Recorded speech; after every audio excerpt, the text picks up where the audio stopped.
All right, guys, this is Crazy Kevin here, and I'm here with Charles Rosa. Charles, how we doing? Great, man. Just finished a hard training session. Just getting ready for five-minute round world championship fight. So I'm excited. Talk to us a little bit about that championship matchup you have coming up. So I'm fighting May 3rd, main event, Foxwoods, Connecticut, fighting for my first world championship. Really excited. Five-minute rounds against Josh Harvey. He's a real formidable opponent. His record's 8-2. He's one of the top guys from New England. So, I'm coming to, keep my undefeated streak in New England and stay unbeaten in CES. So win a world championship. Now, you mentioned that, winning your first ever world championship would definitely be a big accomplishment. Yesterday on your Instagram story, you even posted up a picture of you with the UFC title. What would this mean to you if you do end up winning the title? Man, I mean, it's a dream come true. I mean, my goal always, whenever I started in the sport, since my first amateur fight till now, is I don't like play sports just for the fun of it. I'm competitive. I want to be the best. I don't, want to go there and get second place. I'm going to win every single time. So, I'm very competitive. I want to win and I want to be the best. And, I didn't get into the sport to, just to, to be active or just make it to the UFC. I came here to be a world champion, whether it's for the UFC, whether it's for a different promotion. But, at this point in my career, I want to fight the best and I want to be the best. And, also I want to make the most money I can make. And right now I found a good spot with CES and I get to fight for the vacant lightweight world championship.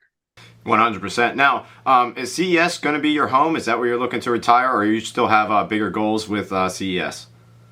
No, man, I think I'm just hitting my prime right now. I think I'm a better fighter now than when I was fighting in the UFC. I think, sometimes the UFC they rush you into these fights and they kind of, they're always the A side. They're in control of everything. So you never can really tell them when you want to fight. They tell you when you want to fight. They tell you where you're going to fight and they tell you who you're going to fight. And stylistically for the fights, it's difficult. The location, I've lost some big fights in other countries. Like I fought Yair Rodriguez in Mexico City and lost a split decision to him in a fight I would have won. And he later became UFC world champion in a fight that I beat him in. I mean, I beat him in Mexico. The judges robbed me, lost a split decision. I try not to, make excuses, but it sucks, and these are things that you can start controlling when you're fighting, in CS in your hometown. You get to, decide who you're gonna fight, decide where you're gonna fight, decide who you're gonna fight in front of. You get to fight in front of your fans and your friends and your family rather than having to go to some foreign country where they're pouring beer on you when you're walking out to the cage, and when I fought in England, they were pouring beer on me when I'm walking out to the cage. You know what I'm saying? It's there's a lot of factors that go into it that make the sport better. And I'm in a very comfortable place. I'm really happy now. I get to fight in front of all my friends, fans, and family. I got the most all-time wins in the Boston Garden in the UFC, and I have the most wins in CES now, and I'm looking to remain unbeaten. So I'm excited to get back in there. 100%. Now, you mentioned it's really hard to say no to the UFC. Do you have any regrets in your UFC run? No, I mean, I had two fights left in my contract, and they told me that it's going to be a while before they fight me. And I told them, I said, listen, like this sport isn't just for me to, fight in the UFC and say I'm a UFC fighter and make, 100 grand a year in one fight. Like this is also my mental health and it's my mental, it keeps me, it keeps me happy and keeps me going. If I don't have a fight signed to the UFC and I'm in the UFC, I don't know if they're going to call me on 2 days notice. I don't know if they're going to call me on, if they're going to give me a full camp, and I don't know. So it's constant stress and it's not a good lifestyle to have to live, to know not, be able to go on, somewhere with your family and not know if you're going to get a phone call saying you're going to fight in Mexico in 2 days. You know what I'm saying? And have to cut 30 pounds and you can't even enjoy a meal. Like I have friends and a couple teammates that are waiting for the UFC call that have literally been dieting for a year straight. And I've done that. I've done that discipline. I did it for 10 years, but I'm at the point in my career now where I feel like I'm enough of a veteran and I feel like that I should be able to be calling some of the shots and to be able to be on the side of it that I want to be and be able to do this because I love it, not because someone's telling me what to do all the time. So, I don't have any regrets with the UFC. I think they've made an awesome home for me. I've made good money with them. I have 5 performance bonuses, 4 fight of the nights, and 2 performance bonuses with them, and a few performance bonuses with them. And I've made some good money with them, and I still have good relationships with them. I think if I win a couple more fights, there's always the opportunity that I can go back there if I choose to. And I like to have the ball in my court. So I mean, I'm in charge. I get to call the shots now, and I feel good about it. 100%. Now, if after your fight, if you do end up being the champ, you did mention talking about calling the shots. Is there any fighters you'd like to call out after a win? There's nobody in particular. I mean, I think I've proven I'm the best New England fighter. I mean, I've fought in the best. I fought, Kyle Bochniak, fought in the UFC, Sean Soriano, one of the best, Manny Bermudez. I fought in the best of the best, all from New England. And now I'm fighting Josh Harvey, one of the other best guys. He's probably the best fighter from Maine and of our generation, and I think, man, I'm excited to get back in there and do my thing. But, I like to prove that I'm the best in representing New England and get back in there and see whoever they call. I mean, there's a lot of opportunities. I've had, George Masvidal and Dean Toole and those promotions reach out to me for fights. I've had, PFL and Ray Sefo reach out to me with opportunities. I've had David Feldman from Bare Knuckle Boxing. He wanted me to headline Mohegan Sun May 11th. But, right now my focus is on becoming a world champion. So after that, there'll be plenty of opportunities, I'm sure, once I get the belt. 100%. Now, with you having so many fights in your career, do you happen to remember every single opponent you've faced in your career? Yeah, I think if every one of them, if I saw them, I would know who they are for sure. I mean, I respect everybody I've ever fought, and I've had some tough fights, and even had some tough. I've had amateur fights that were harder than my UFC fights. Like people don't understand a fight is a fight, and there's obviously in the UFC there's that level of like discipline, and you're getting paid a lot, so that your opponent's taking it seriously. Where sometimes you might get into a fight and the amateurs or low level pros where maybe the guy's not focused or he's working a job or something, but man, you're still fighting a trained like man in front of you that's trying to kill you, whether it's in the UFC or it doesn't change. It doesn't change the factors of it. You're still fighting, like no matter who you're fighting, you could say, "Oh, I'm fighting a tomato can," but that tomato can is still the toughest guy in any bar you go to. Like if you go into the city in Boston, the worst guy I've ever fought in my life would probably beat up everybody in that whole bar. So people don't understand that when they say, "Oh, that guy sucks." No, those guys don't suck. They're just not as good as the guy they're fighting. Now, speaking about some of your old fights, your fourth pro win, you beat a guy named Steve McCabe, and he had 19 fights. Talk to us a little bit about that fight. Yeah, Steve McCabe was a beast, man. I remember he took the fight. I fought him in Providence, Rhode Island at Twin River Casino, man, and he was a formidable opponent. He fought some tough guys. He had, I think he fought Frankie Edgar and I think Elton Barboza, I believe, he fought a couple good UFC veterans, and he had a couple big names on his card. So he's been in there with the best. He's been in there with UFC world champions. So it was definitely a test for me. I was able to go out there, land some good shots, and hit one of my best submissions I ever hit in the cage. It was submission of the year. Boss Rutan, broke it down on forget what it was called at the time. It was like on like Ness and some TV show, but he broke it down the Peruvian necktie. I hit a Peruvian necktie on him. It was submission of the year, and I think 2018, I believe, or something like that. But it was pretty awesome. Well, speaking of that, the only reason why I specifically asked you about him is I'm from Philadelphia myself, and when I got into doing a little bit more MMA training, he has a MMA gym really close to my house, and I actually started training a little bit with him. So when I was looking up his record, I saw you guys fought, and I looked up the fight and everything, so I was like, man, that's really cool, that I'm training with Steve, and then you guys fought, and I'm interviewing you now, so I just thought that was a really interesting question.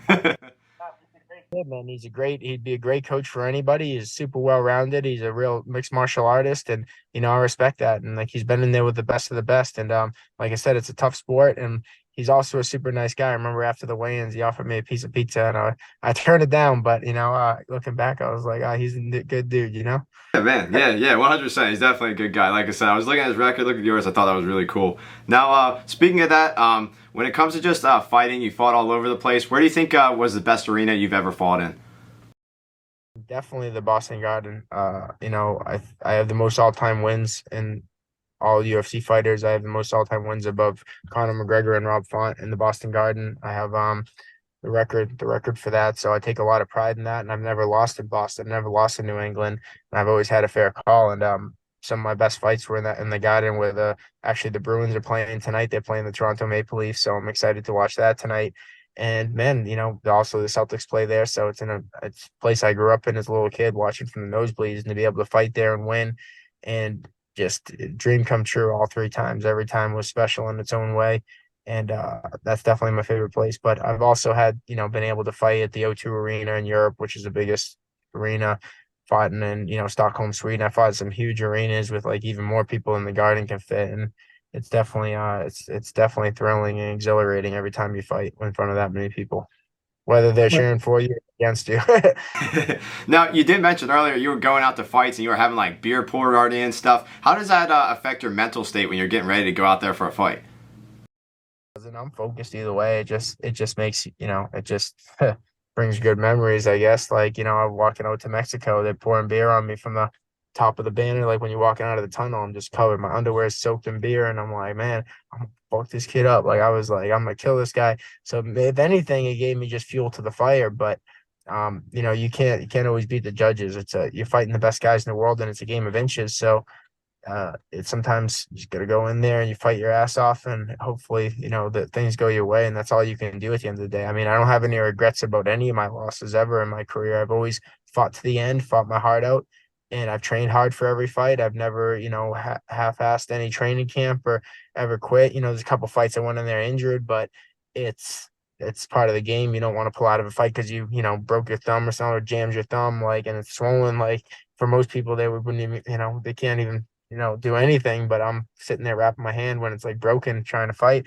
And that's part of being a fighter. So it's not anything that I regret. I put in 100% into every fight I've ever done, and I'm still at it. And I feel like I'm the best I've ever been right now. I'm the strongest. I moved up a weight class from featherweight to lightweight. So every single UFC fight that I fought at featherweight, I was on my deathbed, basically, like rehydrating. Like, I feel like the perfect weight class for me would be like 152 if they made it, but like that doesn't exist in the UFC. It's either 145 or 155. So I don't think I'm the biggest lightweight in the world, but I'm definitely, good size, but I'm a huge featherweight, but the weight cut's too brutal for me. So I'm finally at the point now where, if I'm fighting 5 rounds, you don't want to have a tough weight cut. So I think this weight class is perfect for me at this time in my life. So I'm excited for it.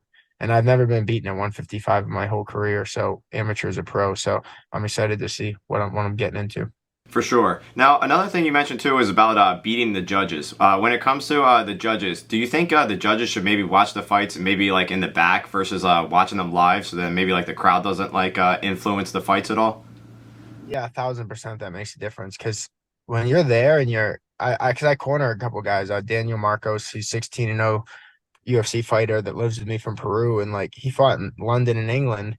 And I remember being in the corner and just like watching the fight. And I remember thinking, I'm like, oh, he won all 3 rounds. It was easy.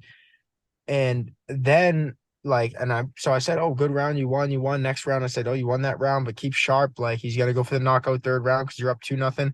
And then the fight goes to split decision, and Daniel won like a fucking split decision. I was like, that was the worst call I've ever seen. Even though he won, I was still like, how could it be a split decision?